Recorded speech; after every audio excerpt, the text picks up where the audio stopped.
Hola, ¿qué tal? Buenas noches, señoras y señores. Mientras recibimos con satisfacción, aunque sea relativa o moderada, las noticias que nos llegan y que hablan de una cierta recuperación del empleo o de la bajada del precio del dinero, mientras vemos cómo el dinero fluye con soltura por los despachos públicos en forma de comisiones o de mordidas o de otro tipo de dádivas, mientras nos vamos a gastar o nos estamos gastando ya, de hecho, porque estamos en puertas, 150 millones de euros en una campaña electoral para unos comicios que seguramente se podían haber evitado,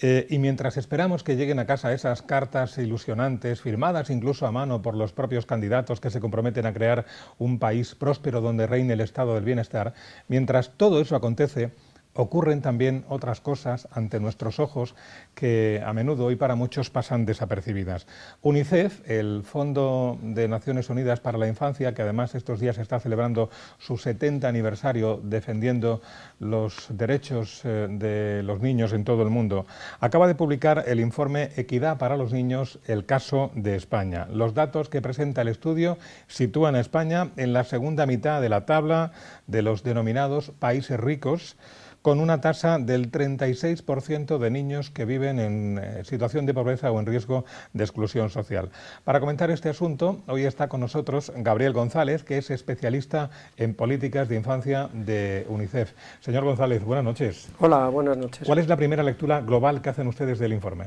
Bueno, lo que hemos visto en este informe, que lo que analiza es la desigualdad entre los propios niños, o sea, cómo de lejos están los niños más vulnerables del conjunto de la población. Hemos visto que la desigualdad está creciendo prácticamente en todos los países. Analizamos 4 dimensiones: salud, educación, ingreso y bienestar subjetivo, y solo en una se ha reducido un poco la desigualdad. En términos generales ocurre eso, y en el caso de España vemos con preocupación cómo esa inequidad se muestra especialmente grave en el tema del ingreso y en el tema de la satisfacción vital o el bienestar subjetivo, o sea, cómo perciben los propios niños y niñas su bienestar. En ese sentido, y relacionado muy directamente con la pobreza, creemos que es necesario emprender acciones políticas para reducir esas tasas de pobreza y desigualdad. Y aunque ahora comentaremos algunas de las dimensiones que han analizado, una sociedad que presenta estos datos con respecto a su población más vulnerable, como es los niños, no es una sociedad del bienestar, como podamos creer. A lo mejor, no lo sé, usted o yo tenemos nuestras necesidades básicas cubiertas, vivimos más o menos bien, pero esto no es una sociedad del bienestar cuando se presentan datos como estos. O sea, ¿a quién le atribuimos este fracaso, si es que se lo podemos atribuir a alguien, ¿no? Bueno, es verdad que en nuestro país en concreto se ha producido un desarrollo del estado del bienestar quizá que no ha sido simétrico, ¿no? Mientras ha habido una apuesta y un pacto de Toledo por las pensiones, por mantener el poder adquisitivo de los más mayores, en su momento no se desarrolló unos niveles de protección social a la infancia que ya venía de antes, pero que con la crisis se ha evidenciado la debilidad de ese sistema de protección a los niños y las niñas, como una parte especialmente vulnerable de la población. Muy bien, comentando algunos de esos aspectos o dimensiones que ustedes han analizado, en el de ingresos es uno donde se nota que España es donde menos se está apostando, ¿verdad? Sí, se ha visto muy claramente la evolución de España en el tema de la desigualdad en los ingresos. El informe dice que ahora mismo la distancia que separa el ingreso medio de un niño en su hogar, evidentemente los niños no tienen ingresos propios, con la de un niño que está en la parte del 10% más pobre, pues es casi de 7.000 euros, o sea, de 11.000 a 4.000 euros. Eso habla de una gran desigualdad, y en realidad lo que nos está diciendo el informe es que además de haber mucha pobreza, los más pobres están muy lejos del conjunto de la población. Nos habla de la cantidad de pobreza y de la intensidad de esa pobreza infantil. En el ámbito de la salud es donde ligeramente se ha notado una cierta mejoría. ¿Es en ese ámbito, en el de la salud? Sí, en el caso de España es uno de los pocos ámbitos, bueno, mejoría dentro de la media, digamos. Bien. Que no ha evolucionado a peor, pero sí es verdad que en 3 dimensiones auxiliares que se analizan es uno de los pocos países,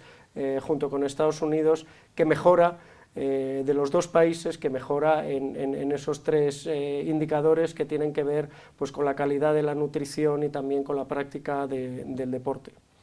Esa es la buena noticia de este informe, que trae otras que no son tan buenas. ¿Qué es lo que ustedes, o cómo han medido, qué es lo que ustedes denominan como satisfacción vital, que también es un indicador que no ha salido muy bien parado? Bueno, eso es una encuesta que también se hace habitualmente a los adultos, que es preguntarles cómo puntuarían su vida, ¿no? Del 1 al 10, cómo de contento está uno mismo con su vida. Es verdad que los niños en general suelen estar más satisfechos que los adultos con su vida, y eso es bueno, pero es verdad que hemos descubierto, sobre todo con preocupación, cómo ha evolucionado de manera muy clara. En el caso español es uno de los países, el tercer país de 35 que peor, que más empeora en la satisfacción vital de los niños y las niñas, y cómo podemos asociar eso de una manera bastante directa también al tema del ingreso. O sea, la crisis ha reducido, a través del paro, del desempleo y con una baja tasa de protección social de las familias, ha reducido mucho los ingresos, y eso los niños lo están percibiendo en su propia vida. Y a la vez también vemos grupos que puntúan peor su vida, por decirlo de una manera general. Las niñas, digamos, tienen una menor satisfacción vital que los niños, y los niños y niñas inmigrantes que los niños y niñas nacionales. Es curioso ese dato, que entre los nacionales las niñas tengan una peor sensación de satisfacción vital. Sí, además eso es algo que es común a todos los países que hemos analizado prácticamente. Hay muy pocas excepciones, en el caso de las niñas ninguna.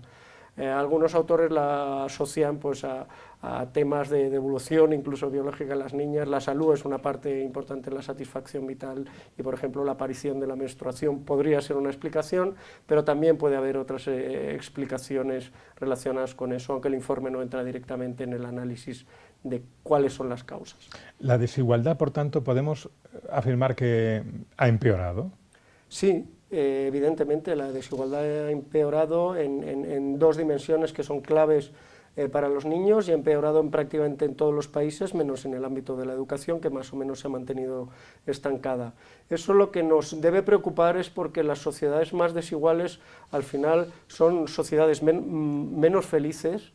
y además son sociedades más conflictivas en todos los aspectos, y menos eficientes económicamente, y más conflictivas si nos fijamos en los países más desiguales del mundo, aunque en España todavía no se ha dado ese fenómeno. Son países en los que también lo que ocurre es que hay altos índices de violencia y de inseguridad ciudadana, ¿no? Yo creo que, y además la desigualdad tiene que ver también con la pérdida de oportunidades, no solo de los propios niños y niñas y de su vida como adultos, sino una pérdida de oportunidades del propio país y de lo más valioso que tiene, que al final son las personas que viven en él. ¿Toda esta situación, ustedes creen que es reconducible de alguna manera? Sí, lo bueno de hacer un informe en el que comparas muchos países, ves que no todos han evolucionado de la misma manera, unos han evolucionado mejor, otros han evolucionado peor, y ves como, por ejemplo, en países de renta relativamente alta o muy alta, como Canadá o Francia, si sumas las 4 dimensiones hay incluso más desigualdad que en España. O sea que una renta alta, si no hay políticas que redistribuyan la renta y las oportunidades para toda la población, no significa que no haya una parte muy importante de la población que se pueda quedar al margen de ese desarrollo. Por eso es importante medir la desigualdad. Hace algunas semanas entrevistábamos en este programa a la presidenta del Comité Autonómico de UNICEF en Murcia, Amparo Marzal, y nos hablaba de un pacto por la infancia, que era una iniciativa que estaban llevando a la Asamblea Regional de Murcia, una iniciativa similar a la que UNICEF, Comité Español, también pretende promover a nivel estatal. Es un paso que hay que dar sí o sí para implicar a todos los actores sociales en que esta situación no es sostenible en el tiempo. Evidentemente, además, aparte del tema de la pobreza, también hay un tema de inequidad en la educación, de altas tasas de abandono escolar en todo el país, y también un tema de natalidad, quiero decir, la sostenibilidad de un país, incluso del propio sistema de pensiones, que es un sistema de solidaridad intergeneracional, va a depender de la siguiente generación. Y si es una generación con pocas oportunidades, con altas tasas de pobreza y con unas situaciones difíciles, al final va a afectar a toda la sociedad. Yo creo que el gran discurso que hay a nivel nacional, y por eso es necesario un pacto a nivel nacional, pero también en la región de Murcia, como lo hay ya en otras muchas regiones de España. Un pacto por la infancia significa que los niños y las niñas no solo son algo que compete a las familias, que por supuesto les compete, sino que deberían ser una preocupación para toda la sociedad. El pacto del que está usted hablando, en el momento o en el escenario político en el que estamos en este momento en España, ¿es buen momento para tratar de introducirlo en los compromisos electorales de todos los partidos? ¿Estamos en un buen momento para conseguir eso? Yo creo que sí, eso es una opinión, evidentemente, claro, pero es verdad sí. que estamos en un momento en el que van a ser obligados consensos de muchos tipos, y creemos que el consenso sobre la infancia es uno de los consensos que tiene que ser prioritario, y además se da la circunstancia, porque además lo hemos vivido con las elecciones de 2011 y ahora con las recientes elecciones, de que muchos partidos políticos han incorporado cada vez más temáticas de infancia en sus programas electorales, y algunos directamente se han comprometido de una manera o de otra con ese pacto, con ese acuerdo parlamentario, como quieran llamarlo, con los niños y las niñas y por la reducción de la pobreza infantil, entre otros temas. Creemos que es una buena oportunidad, pero también es necesario que haya un gobierno y una legislatura para implementar ese pacto, con lo cual esperamos que eso suceda en los próximos meses. Porque lo cierto es que, y ustedes manejan datos, en los últimos años recortes en materias de protección a la infancia, recortes económicos y presupuestarios, los ha habido importantes. Sí, nosotros incluso hicimos una estimación que es difícil hacerla porque hay que juntar los presupuestos autonómicos con los presupuestos nacionales y las cifras no son claras del todo, pero se habrían reducido en todo lo que tiene que ver a la atención a la infancia unos 6.400 millones entre 2010 y 2013, digamos, en la parte en la que se empiezan a aplicar de forma más dura las políticas de austeridad. Gran parte de esos recortes son en la educación, y quizá el impacto no sea tan inmediato en el bienestar de los niños y las niñas como el impacto, por ejemplo, en la reducción de los ingresos o simplemente que te echen de tu casa, pero eso se va a dejar notar a medio y largo plazo, y yo creo que han salido especialmente perjudicados los niños y las niñas, creemos en UNICEF, del impacto de la crisis. Es decir, que todas las ayudas sociales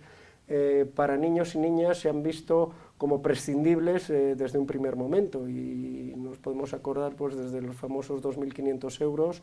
a recortes muy fuertes en las ayudas autonómicas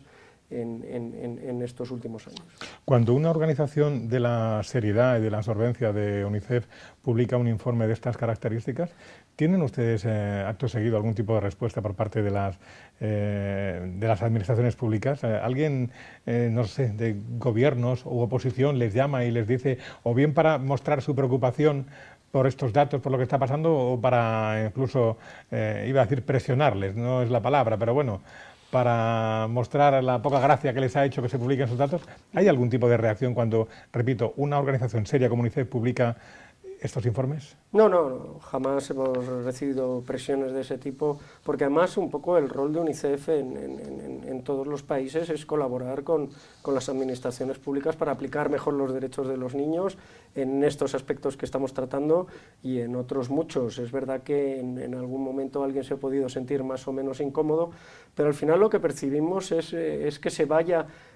un acercamiento a la realidad de los niños, que no son votantes, por lo tanto siempre están más lejos de las prioridades en general de los partidos políticos, pero sí vemos un acercamiento a la realidad de los niños con mayor o menor preocupación, con mayor o menor intensidad. Quizá el desafío más potente que tenemos ahora es que esas preocupaciones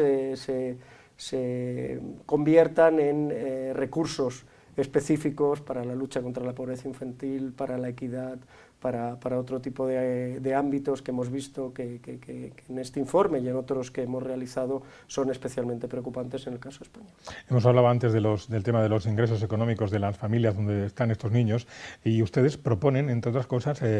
aumentar la prestación económica de las familias que tienen hijos a cargo, ¿no?, y en situación de pobreza o exclusión social. Sí, ahora mismo la prestación por hijo a cargo para familias con rentas muy bajas es de unos 300 euros anuales, ¿no? Es una prestación muy pequeña, y lo que proponemos es que se aumente a 1.200 euros anuales, con la idea de que sea universal en el futuro, pero siendo conscientes de que vivimos una situación, pues apostar primero por los hogares con menos ingresos. ¿Por qué lo hacemos? Puede parecer, pedir dinero es lo más fácil, no, pero es que España es el país que menor porcentaje de su Producto Interior Bruto de toda la Unión Europea dedica a prestaciones monetarias a las familias, y eso tiene que ver con las altas tasas de pobreza, y también porque vemos como países que han apostado por ese sistema, hay 27 países, 24 países de los 27 de la Unión Europea que tienen prestaciones por hijo a cargo más generosas o universales, y que en esos países, y el caso de Irlanda o de Reino Unido son clarísimos, la reducción de la pobreza infantil que se consigue a través de esa política es muy alta. Y no solo la pobreza infantil, también la pobreza de las personas adultas que viven en esos hogares, evidentemente. Aumentar la prestación económica en favor de sus niños, el pacto por la infancia, pero hay más propuestas que presenta UNICEF también en este informe para tratar de paliar esta situación. ¿Cuáles son algunas de ellas? Bueno, una de ellas, por ejemplo, es el tema del acceso a la salud y el acceso a los medicamentos. Consideramos que si los medicamentos tienen un precio reducido para las personas que no generan sus propios ingresos, como las personas más mayores, quizá podrían tenerlo también para los niños y las niñas, sobre todo en familias de baja renta, o sea, que el copago, digamos, del medicamento para los niños y las niñas sea, por ejemplo, de un 10%, el mismo de las personas mayores, o también una que es más original, pero que tiene que ver un poco con la necesidad de escuchar más en el ámbito político, pero también en el ámbito público, a ese 20-18% de los ciudadanos que son los niños y las niñas, que sería la idea de hacer un barómetro de infancia, igual que se hace en un barómetro de adultos, y poder escuchar de primera mano de los niños y las niñas cuáles son sus preocupaciones, cuáles son sus intereses, cuáles son sus valores, cuáles son sus inquietudes, igual que lo hacemos o lo hace el Consejo de Investigaciones Sociológicas a nivel nacional para los adultos. De la misma forma que le he preguntado hace un momento por el eco que podía tener un informe como este en las administraciones públicas, le pregunto ahora por el eco que tiene en la sociedad en general. Yo recuerdo que, haciendo de nuevo alusión a la entrevista que manteníamos hace unas semanas con Amparo Marzal, ella nos decía que aquí en Murcia la gente es solidaria y muy sensible hacia los temas de UNICEF, y que además ofrecía una gran respuesta a las iniciativas de UNICEF, ¿no? A nivel general, en España, cuando se publica un informe de estos, ¿tienen ustedes eco de la calle? ¿Se sienten arropados? ¿Hay sensibilidad social por estos temas? Sí, sí, hay sensibilidad social, y yo creo que además tenemos que incrementarla. Quiero decir, la idea de un pacto, que tiene que ser un pacto político, evidentemente, pero también un pacto social, un pacto en el que estén comprometidos todos los ciudadanos con su infancia, que no es necesariamente con sus hijos e hijas, creo que es bastante importante. Digamos que sí tiene impacto, nos sentimos arropados, pero a la vez queremos ampliar ese impacto para que los niños y las niñas, como corresponde, pues sean una prioridad, porque los países que han apostado por su infancia, y no solo entre los países desarrollados, también en los países más pobres,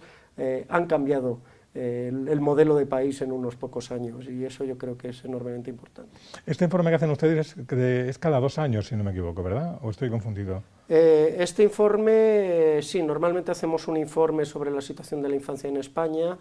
cada 2 años. Este informe en concreto viene de un informe de internacional, es una adaptación que hemos hecho para el caso de España de un informe internacional, que esos se suelen publicar cada año, que es la serie Report Card, que normalmente lo que analiza es la situación de los niños en los países más desarrollados, porque UNICEF tiene una misión universal que está enfocada sobre todo a los países en desarrollo, pero es una misión de derechos humanos, y los derechos humanos